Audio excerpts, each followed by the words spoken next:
Mummy, मैंने आपसे कितनी बार कहा है मैं दूसरी शादी नहीं करना चाहती, फिर आप बार बार मुझ पर दबाव क्यों डालती हैं। इस बार तो मेरी माँ भी मुझ पर चढ़ दौड़ी। कहने लगी, अच्छा शादी नहीं करेगी तो क्या हमेशा मेरी छाती पर मूंग दलती रहेगी। तेरी वजह से तेरे भाइयों का घर टूट रहा है। तेरे भाई ने तेरी भाभी को घर से निकाल दिया और उसने साफ कह दिया है कि वो तभी इस घर में वापस लौटेगी जब तेरी शादी हो जाएगी। मैं तेरी शादी करवाना चाहती हूँ क्योंकि तेरी वजह से मैं अपने बेटों का घर बर्बाद नहीं कर सकती। कितनी मोहब्बत करता था तेरा पति, और तूने तूने कभी अपने पति की कद्र नहीं की। दूसरों का हमेशा तूने नाजायज़ फ़ायदा उठाया है। माँ की बातें सुनकर मेरा दिल टूट गया। माँ के कमरे के जाने के बाद मैं गुस्से से बिखर उठी थी। मुझे कभी अपनी गलती का एहसास हुआ ही नहीं था, तो अब कैसे होता। बल्कि गुस्से में आकर मैंने कमरे का सामान उठा उठाकर पटकना शुरू कर दिया कि तभी मेरे दिल में हल्की सी आवाज़ आई, इस सब की जिम्मेदार तुम खुद हो, ना कि अभिजीत या तुम्हारे घर वाले। तुम्हारी बदतमीजियों और गलत व्यवहार ने तुम्हारा घर बर्बाद किया है। अभिजीत तुमसे कितना प्यार करता था। तुम्हें देखे बिना उसकी सुबह नहीं होती थी, तुम्हारा चेहरा देखे बिना उसकी शाम नहीं होती थी।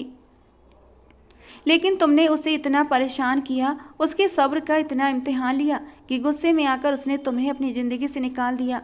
दिल की इस आवाज़ ने मुझे अंदर से हिलाकर रख दिया था। हाँ, गलती मेरी ही थी, लेकिन अब क्या करूं? क्या खुद को ख़त्म कर लूं? जब मेरी माँ ने मुझे मरने की धमकी दी तो मजबूरन मुझे दूसरी शादी के लिए हामी भरनी पड़ी। अभिजीत की यादों को मैंने अपने दिल में कहीं दबा लिया और दूसरी शादी के लिए तैयार हो गई। मुझे तो यकीन ही नहीं हो रहा था कि मैं वही बेटी हूँ जिसके लिए मेरे माँ बाप ने इतनी मन्नतें मुरादें मांगी थीं। कोई बाबा, कोई फ़कीर, कोई मंदिर ऐसा नहीं था जहाँ मेरी खातिर मेरे माँ बाप ने अपना माथा न टेका हो। और अब मैं उनके जीवन में आई थी तो पूरे मोहल्ले में मिठाइयाँ बांटी गई थीं, और आज वही मेरा परिवार मुझसे बेगाना हो गया था। ये सब मेरी ही वजह से तो हुआ था, मेरी गलतियों और मेरे जिद्दीपन की वजह से। मैं लाड प्यार में कुछ ज़्यादा ही बिगड़ चुकी थी। मेरी शादी रवि के साथ करा दी गई। मैंने एक नज़र रवि की तरफ डाली। उसका चेहरा शांत था, वहाँ कोई भी भावना नहीं थी। मुझे अभिजीत की तेजी से याद आई। उसके चेहरे पर चाहतों का समंदर मचलता था। उसने विदाई के वक्त कसकर मेरा हाथ पकड़ा था, मुझे प्यार से गाड़ी में बिठाया था और मेरे कान में धीरे से कहा था, रो मत आकांक्षा, तुम्हारे आंसू मेरे दिल पर गिरते हैं। तुम्हें कभी रोने नहीं दूंगा, तुम्हारी झोली खुशियों से भर दूंगा। लेकिन अब मैं रवि के साथ गाड़ी में बैठकर विदा हो रही थी। गाड़ी तेजी से सड़क पर दौड़ रही थी, लेकिन काफ़ी देर हो गई थी और अभी तक रवि का घर नहीं आया था। मेरी माँ ने भी बिना जांच पड़ताल के जल्दबाजी में मेरी शादी रवि से कर दी थी। ये रिश्ता एक कराने वाली औरत ने कराया था। थोड़ी देर बाद गाड़ी एक हॉस्पिटल की बिल्डिंग के सामने रुकी। मैंने हैरानी से अपने पति की ओर देखा। मैंने पूछा, ये आप मुझे कहाँ लेकर आए हैं? वो कहने लगा, चुपचाप मेरे साथ अंदर चलो, ज़्यादा सवाल जवाब मत करो। उसने मेरा हाथ पकड़ा और फिर मुझे लगभग खींचते हुए हॉस्पिटल के अंदर लेकर चला गया। मैं उसे हैरानों परेशान नज़रों से देख रही थी। मैंने कहा, ये तुम क्या कर रहे हो और यहाँ हॉस्पिटल में लेकर क्यों आए हो? क्या तुम्हारा घर नहीं है? कहने लगा, घर तो है, लेकिन हमारी शादी की पहली रात यहीं हॉस्पिटल में मनेगी। ये कहकर उसने अपनी शर्ट के बटन खोलना शुरू कर दिए, कमरे का दरवाज़ा बंद किया और फिर मेरे ऊपर हावी होता चला गया। और कुछ देर तक मैंने उससे बचने की कोशिश की थी, लेकिन वो हष्ट पुष्ट जवान मर्द था और मैं एक नाजुक सी लड़की। उसने कुछ ही देर में मुझे काबू में कर लिया था और मैं उसके आगे बेबस हो गई थी। आखिरकार मैंने हार मानते हुए खुद को उसके हवाले कर दिया। जो भी हो, वो मेरा पति था, मैं उससे कब तक बच सकती थी? उसने मुझ पर अपना अधिकार जमाना शुरू कर दिया और अपने पति होने का फ़र्ज पूरा करने लगा। थोड़ी देर बाद वो मुझसे अलग हुआ और अपनी शर्ट पहनते हुए कहने लगा, अब तुम भी तैयार हो जाओ। मैंने पूछा, किस बात के लिए? आखिर तुम चाहते क्या हो? मेरी बात सुनकर उसके चेहरे पर एक शैतानियत भरी मुस्कान आई थी। कहने लगा, तुमसे शादी करना तो बस एक बहाना था। मेरा असली काम तो शादी के बहाने लड़कियों को यहाँ हॉस्पिटल में लाकर उनके गुर्दे बेचना है, और इस तरह मैं अच्छे पैसे कमाता हूँ। तुम बहुत खूबसूरत थी, इसलिए मैं खुद को तुम्हारे करीब आने से रोक नहीं पाया और मैंने तुमसे रिश्ता बना लिया। लेकिन अब तुम्हारे साथ भी वही होने वाला है जो मैं हमेशा करता हूँ। अब चुपचाप तैयार हो जाओ। ये कहते ही उसने मेरे बाजू में एक इंजेक्शन लगा दिया और फिर मैं वहीं तुरंत बेहोश हो गई। थोड़ी देर के बाद मेरी आँख खुली तो मेरे पेट में तेज दर्द की लहर उठी। अचानक मेरा हाथ पेट पर गया जहाँ टाँके लगे हुए थे, जैसे मेरा ऑपरेशन किया गया हो। बेहोशी से पहले जो मेरे पति रवि ने कहा था वो सब बातें मुझे याद आने लगीं। यानी उसने सचमुच अपना कहा पूरा कर दिखाया था। मैं ज़ोर ज़ोर से रोने लगी। कोई है कहकर सबको बुलाने की कोशिश की। थोड़ी देर बाद एक नर्स आई। नर्स कहने लगी, आप कौन हैं और यहाँ क्या कर रही हैं? मैंने कहा, ज़्यादा भोली मत बनो, तुम्हारे अस्पताल में इतना बड़ा कांड हो गया और तुम्हें पता भी नहीं। थोड़ी देर बाद और भी डॉक्टर आ गए थे, लेकिन किसी को भी मेरे बारे में कुछ पता नहीं था। मेरा नाम उनके रजिस्टर में कहीं भी दर्ज नहीं था। मैंने रोते रोते अपने घर वालों को फ़ोन किया और उन्हें सारी कहानी बताई। मेरे मम्मी पापा और मेरे भाई मुझे वापस घर ले गए। घर लाने के बाद मेरे माँ बाप अपना सिर पकड़े बैठे थे। मेरे भाई भी एक तरफ चुपचाप खड़े थे और मेरी भाभियाँ भी मुझे अफसोस भरी नज़रों से देख रही थीं। मेरी माँ कहने लगी, हमें तो लगा था अब तुम अपने घर बार की हो गई हो, हमारे घर में भी शांति और सुकून आएगा, लेकिन नहीं, तुमने दूसरों की ज़िंदगी को सिर्फ नर्क बनाना ही सीखा है। मैंने तुम्हें पाने के लिए भगवान के सामने हाथ जोड़े थे, उनके सामने माथा रगड़ा था। काश कि तुम मेरे घर में पैदा ही ना हुई होती। कितना रोई थी मैं भगवान के सामने, रो रो कर तुम्हारे लिए प्रार्थना की थी कि हे भगवान मुझे एक बेटी दे दो। लेकिन मुझे क्या पता था बेटी के रूप में मुझे भगवान तुम जैसी औलाद देगा, जो मेरे साथ साथ मेरे दूसरे बच्चों की ज़िंदगी भी बर्बाद कर देगी। ये कहकर मेरी माँ मुझे कमरे में अकेला छोड़कर चली गई थी। धीरे धीरे करके सब मेरे कमरे से चले गए और मैं अपने नसीबों पर कमरे में अकेली रोती रह गई। मेरी ज़िंदगी में ये जो आग लगी थी वो सिर्फ और सिर्फ मेरी ही लगाई हुई थी। अभिजीत मुझसे कितना प्यार करता था, मेरी एक झलक पाने का दीवाना था।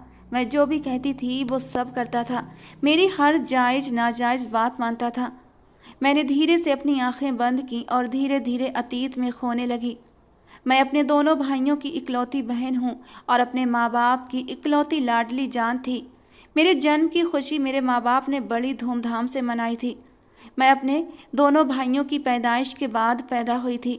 मेरे दोनों भाई ऑपरेशन से पैदा हुए थे और तीसरी बार जब मेरी माँ उम्मीद से हुई तो उनके दिल में एक ही ख्वाहिश थी कि हे भगवान, उन्हें इस बार एक बेटी चाहिए।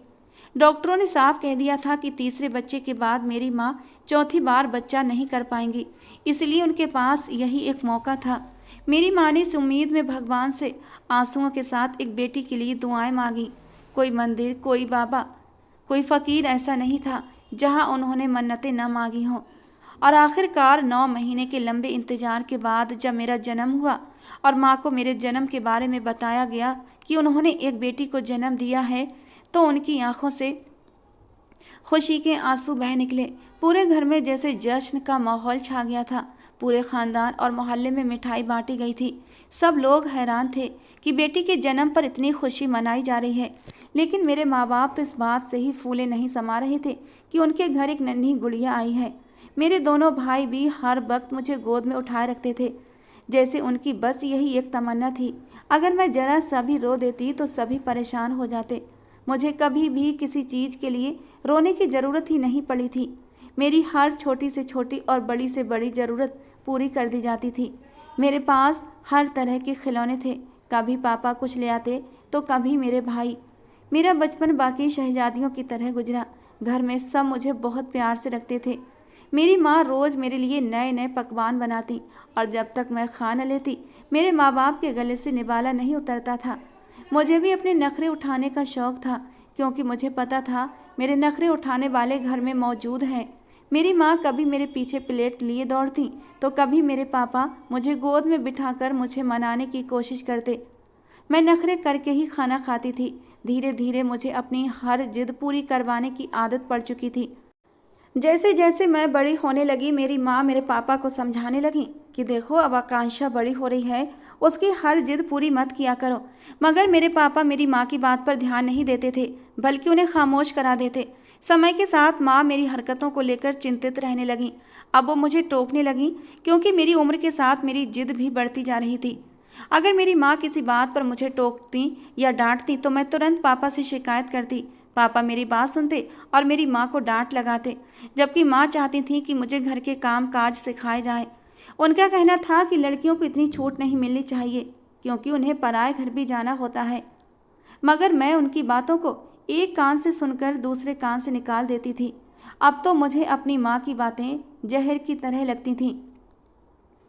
अगर वो मुझे कुछ समझाने की कोशिश भी करती तो मैं उन पर गुस्से से चिल्लाती थी और वो मेरा गुस्सा देखकर चुप हो जाती।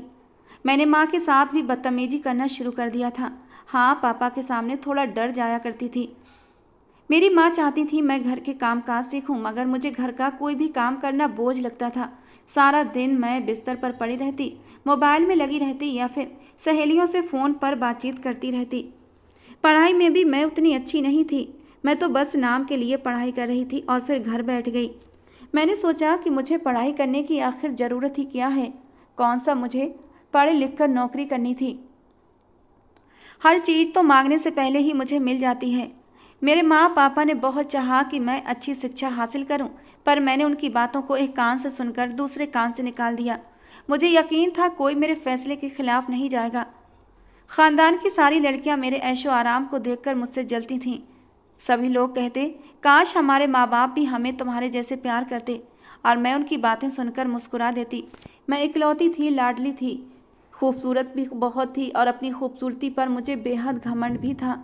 मुझे अपने सिवा किसी दूसरे का वजूद नजर ही नहीं आता था, और शायद यही मेरी ज़िंदगी की सबसे बड़ी गलती साबित होने वाली थी। मेरे लिए कई रिश्ते आए, लेकिन कोई भी मेरी पसंद पर खरा नहीं उतरा। एक दो रिश्ते मेरे माँ को पसंद आए, लेकिन मैंने उन रिश्तों के लिए मना कर दिया। माँ बाप भी जानते थे कि मैं कितने लाड प्यार में पली हूँ, तो उन्होंने भी ज़्यादा जोर नहीं डाला। पापा मेरे लिए ऐसा रिश्ता ढूंढ रहे थे जो मेरी हर ख्वाहिश पूरी कर सके। फिर एक ऐसा ही रिश्ता आया जो पापा को पसंद भी आ गया। उन्होंने मुझसे पूछा तो मैंने कह दिया, पापा अगर आपको पसंद है तो मुझे भी पसंद है, क्योंकि मेरी अपनी कोई ख़ास पसंद नहीं थी। कई लड़कों ने मेरी तरफ दोस्ती के लिए कदम बढ़ाए थे, लेकिन अपने घमंड के चलते मैंने उन्हें खरा खरा जवाब दे दिया था।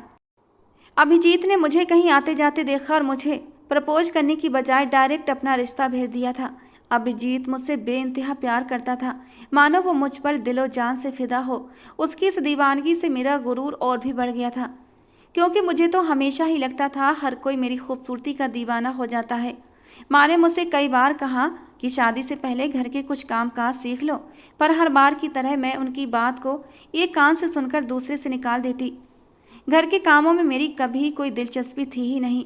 और फिर आखिरकार मेरी शादी का दिन भी आ गया। मैं दुल्हन बनकर तैयार हुई और जो भी मुझे देखता बस मेरी तारीफ़ें ही करता रह गया। फिर विदाई का वक्त आया। अभिजीत ने बड़े प्यार से मुझे सहेज कर गाड़ी में बिठाया। मैं रो रही थी तो उसने अपने हाथों से मेरे आंसू पोंछे और कहा, प्लीज़ आकांक्षा मत रो, तुम्हारे आंसू मेरे दिल पर गिर रहे हैं। मैं तुम्हें कभी कोई तकलीफ़ नहीं आने दूंगा। ये कहते हुए उसने मेरे हाथों को प्यार से दबाया और मेरे दिल को एक सुकून मिला। शादी की पहली रात ही अभिजीत ने अपने प्यार का मुझ पर हर पल एहसास कराया था। उसने मुझे बहुत ही नाजुकता से संभाला था, जैसे मैं कोई एक नन्ही सी गुड़िया हूँ। मायके में भी मुझे सबने बहुत लाड प्यार से रखा था और ससुराल में भी मुझे खूब प्यार मिला। यहाँ भी अभिजीत ने मुझे फूलों की तरह सहेजा। मुझे ऐसा लगा मानो मैं एक स्वर्ग से निकलकर दूसरे स्वर्ग में आ गई हूँ।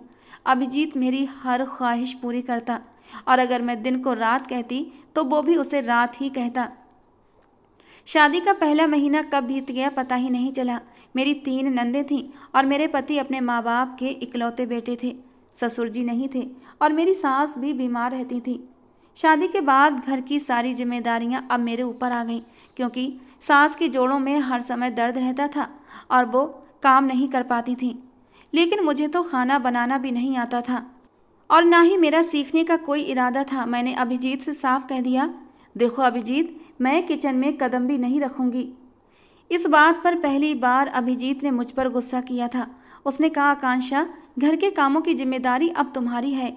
मम्मी अब इतनी कमज़ोर हो चुकी हैं कि घर के कामकाज नहीं कर सकती। तुम इस घर की बहू हो तो ये तुम्हारी जिम्मेदारी है। अभिजीत का गुस्सा मुझसे बर्दाश्त नहीं हुआ, क्योंकि अब तक मैंने अभिजीत का सिर्फ प्यार ही देखा था। उसने मुझ पर गुस्सा किया तो मैं भी भड़क उठी और मैंने झगड़ा करके घर ही छोड़ दिया। अपने मायके आकर मैंने रो रो कर अपने पापा और अपनी माँ को और अपने भाइयों के सामने अपने ऊपर होने वाले जुल्मों की दास्तान सुनाई, जो कि हकीकत में मुझ पर कोई जुल्म नहीं था, पर मेरी नज़र में घर का काम करवाना भी एक बहुत बड़ा जुल्म ही था। मैंने पापा से कहा, पापा वो लोग मुझसे ज़बरदस्ती घर का काम करवाते हैं। मेरी माँ ने कहा, तो इसमें गलत किया है, घर संभालना तुम्हारी जिम्मेदारी है। पापा मेरे आंसू देखकर दुखी हो गए और कहने लगे, अगर मेरी बेटी घर का काम नहीं करना चाहती तो नहीं करेगी। मैं अभिजीत से बात करूंगा, वो कोई नौकरानी भी रख सकता है। मेरी माँ ने पापा को समझाने की कोशिश की कि नौकरानी और घर की मालकिन में फ़र्क होता है। हाँ, नौकरानी मदद कर सकती है, पर आकांक्षा को भी अपनी जिम्मेदारी समझनी चाहिए। लेकिन पापा का निर्णय अंतिम था और उन्होंने मुझे आराम से मायके में ही रहने की इजाज़त दे दी।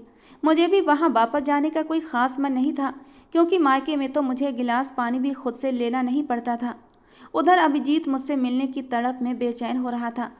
फ़ोन पर कहने लगा, प्लीज़ आकांक्षा वापस आ जाओ, तुम्हारे बिना बिल्कुल भी अच्छा नहीं लगता। तुम जानती हो ना मैं तुमसे कितना प्यार करता हूँ, तुम मुझे क्यों इतना तड़पाती हो। उसकी ये बेचैनी सुनकर मुझे अंदर ही अंदर जीत का एहसास हुआ और आखिरकार वो मुझे मनाने खुद मेरे मायके आया। उसकी इस प्यार भरी विनती ने मुझे और भी शेर बना दिया। वापस जाने के बाद भी मेरा रवैया नहीं बदला। मैं घर का कोई भी काम नहीं करती थी, बल्कि मैं अपनी सास को हर वक्त काम के लिए हुक्म देती।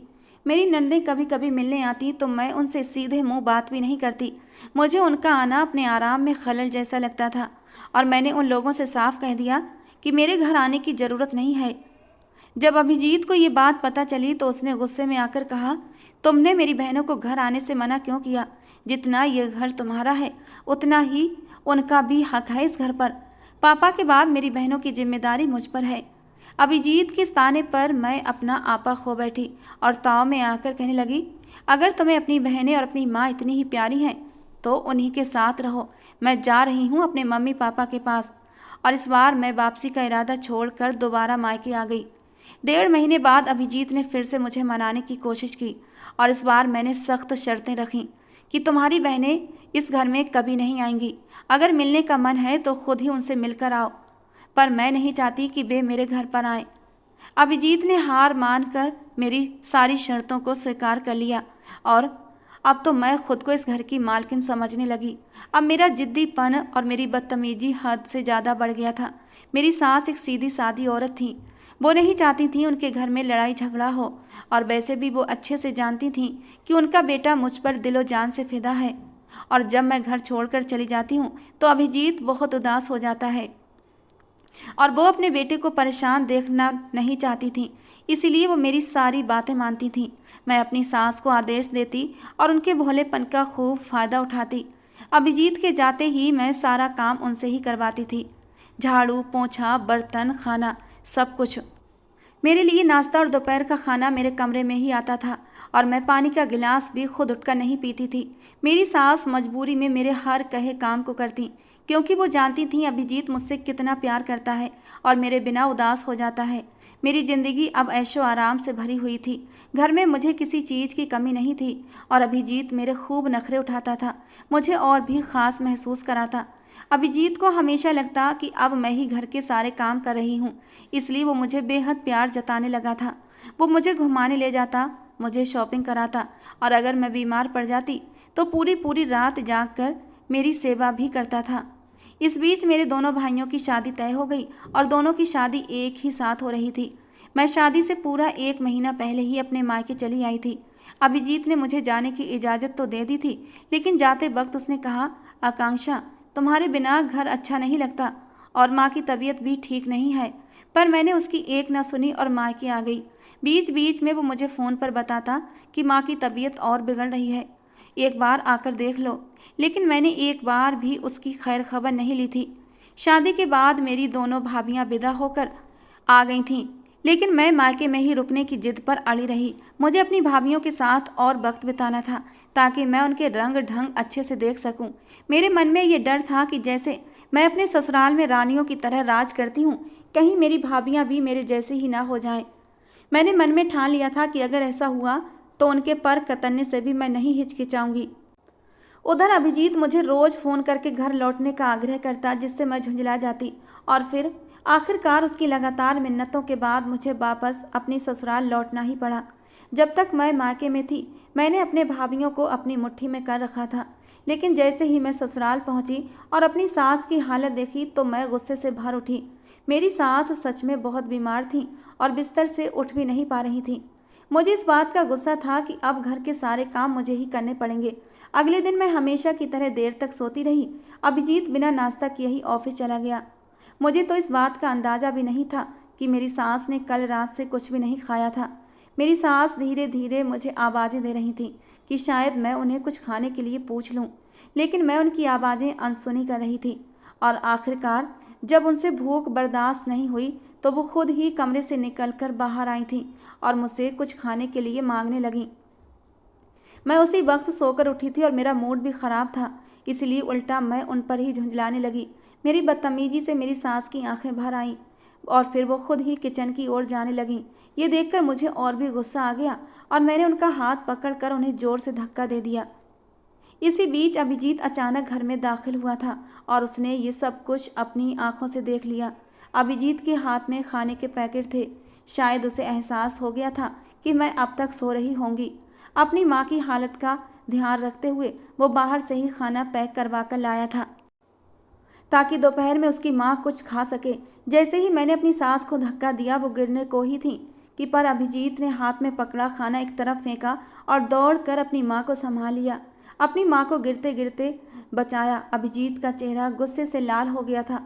उसने अपनी माँ को धीरे से सोफे पर बिठाया, फिर मेरी ओर बढ़ा और गुस्से में एक जोरदार थप्पड़ मुझे मारते हुए बोला, मैं बहुत कुछ सह सकता हूँ पर अपनी माँ का अपमान नहीं। तुम्हारी इतनी गिरी हुई हरकत देखकर आज मुझे तुमसे घिन आ रही है, बल्कि मुझे तो खुद से भी नफरत महसूस हो रही है कि मैंने तुम जैसी गिरी हुई घटिया औरत से मोहब्बत की। तुम तो नफरत के लायक भी नहीं हो। ये मेरी वही माँ है जिन्होंने मुझे जन्म दिया, जिन्होंने मुझे इस काबिल बनाया कि आज मैं तुम्हारा पति हूँ और तुम्हारे नखरे उठाता हूँ, और तुमने इनके साथ ऐसा किया। अभिजीत की आंखों में आंसू और गुस्सा एक साथ झलक रहा था। वो कहने लगा, धिक्कार है तुम पर। मैंने तुम्हारे लिए अपनी बहनों से दूरियां बना ली, तुम्हारी हर बात मानी, पर तुमने मेरी माँ को ऐसी लाचार हालत में धक्का दिया। तुम्हारे अंदर जरा भी इंसानियत नहीं है। आज से तुम्हारे लिए इस घर में कोई जगह नहीं है। तुम अभी और इसी वक्त इस घर से निकल जाओ। अभिजीत का गुस्सा देखकर मुझे भी गुस्सा आ गया और मुझे अपनी गलती का एहसास भी नहीं हो रहा था। उल्टा मैंने अभिजीत से झगड़ना शुरू कर दिया। क्या करोगे तुम? मुझे अच्छे से पता है कि तुम मेरे बिना एक पल भी नहीं रह सकते। अगर इस बार मैं चली गई तो कभी लौट कर तुम्हारी ज़िंदगी में नहीं आऊँगी। अभिजीत ने गुस्से में मेरा हाथ कसकर दबोचा और बोला, तुम मत आना। मुझे भी तुम जैसी औरत की अपनी ज़िंदगी में ज़रूरत नहीं है। अभी के अभी जाओ यहाँ से, और कुछ ही दिनों में तुम्हें तलाक के पेपर्स भी मिल जाएंगे। मैं हमेशा के लिए तुम्हें अपनी ज़िंदगी से निकाल रहा हूँ।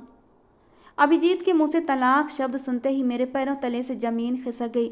मुझे लगता था कि अभिजीत कभी मुझे अपनी ज़िंदगी से नहीं निकालेगा, लेकिन अभिजीत के मुंह से तलाक का शब्द सुनकर मुझे एहसास हुआ कि मैं अभिजीत से बहुत प्यार करती थी। मुझे उसकी आदत लग चुकी थी। उसके बिना ज़िंदगी की कल्पना भी मेरे लिए नामुमकिन थी। उसके मुंह से नफरत भरे शब्द और तलाक की बात सुनते ही मैं वहीं ज़मीन पर बैठ गई। पर अभिजीत का गुस्सा कायम था। उसने मुझे बाहर का रास्ता दिखा दिया। मैं रोते हुए अपने माँ बाप के घर लौट आई और उन्हें अभिजीत के बारे में सब कुछ बता दिया। मेरी माँ ने अपना सर पकड़ लिया और बोली, गलती तुम्हारी है। तुम अपनी बीमार सास का ख्याल भी न रख सकी। ऐसे में कौन सा बेटा ये बर्दाश्त करेगा कि उसकी माँ के साथ अत्याचार हो। इस बार तो मेरे पापा भी खामोश थे। बस इतना ही कहा, मैं अभिजीत से बात करूँगा, शायद वो तुम्हें माफ़ कर दे, पर तुम आगे से कोई गलती नहीं करोगी। मैं कमरे में चली गई। आंसुओं में डूबी हुई भगवान से प्रार्थना करने लगी कि हे भगवान, अभिजीत का दिल नरम कर दे। मुझे एहसास हो रहा था कि मैं अभिजीत के बिना रह नहीं सकती, और अगर उसने मुझे सच में छोड़ दिया तो मेरी ज़िंदगी अंधकार में डूब जाएगी। पर मेरी सारी दुआएं बेअसर रहीं, क्योंकि कुछ ही दिनों बाद मुझे अभिजीत की ओर से तलाक का नोटिस मिला। सचमुच उसने मुझे अपनी ज़िंदगी से हमेशा हमेशा के लिए निकाल दिया था, और उस दिन मैं फूट फूट कर रोई थी, लेकिन मुझे दिलासा देने वाला कोई नहीं था। घर वाले भी मुझे बस अफसोस भरी नज़रों से देख रहे थे। अभिजीत से तलाक के बाद मैं पूरी तरह से बिखर चुकी थी। इस हादसे ने मुझे और भी गुस्सैल और जिद्दी बना दिया था। अब ना तो मुझे अपने भाई भाभियों का साथ अच्छा लगता था और ना ही उनको हंसते बोलते देखना। जब भी एक दूसरे से प्यार भरी बातें करते तो मुझे अभिजीत की याद और भी ज़्यादा सताती और मेरे दिल में अपने भाभियों के लिए नफरत और भी बढ़ने लगती।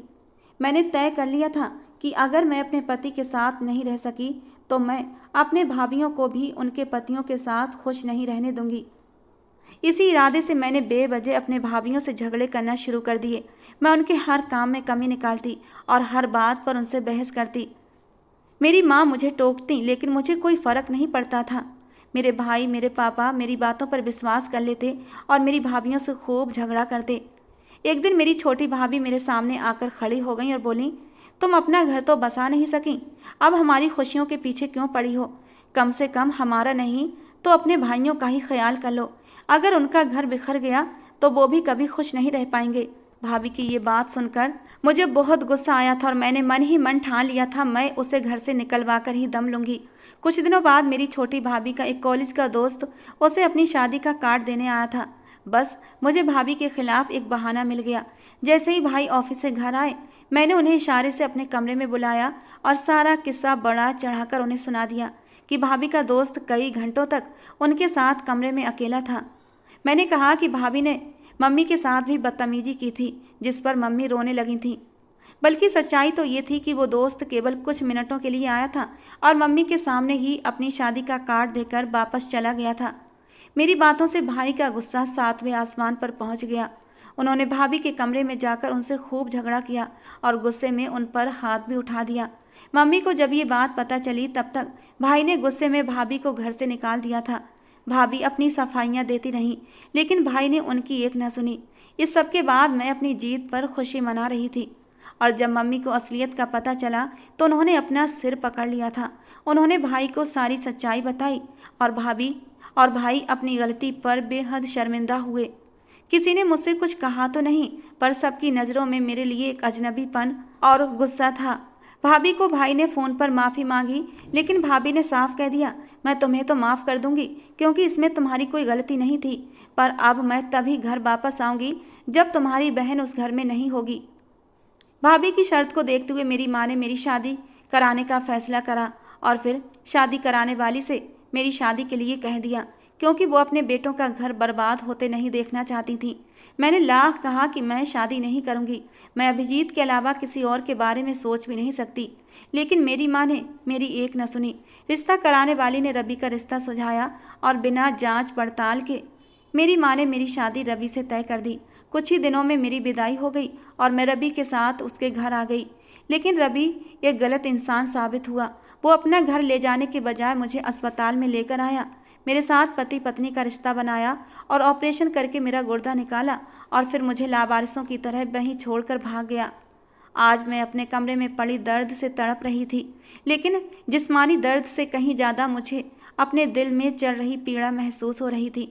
मैंने अपनी गलतियों की वजह से सब कुछ ख़त्म कर दिया था। मेरे भाई मुझसे बेहद मोहब्बत करते थे, लेकिन मैंने उनकी मोहब्बत को नफ़रतों में बदल दिया।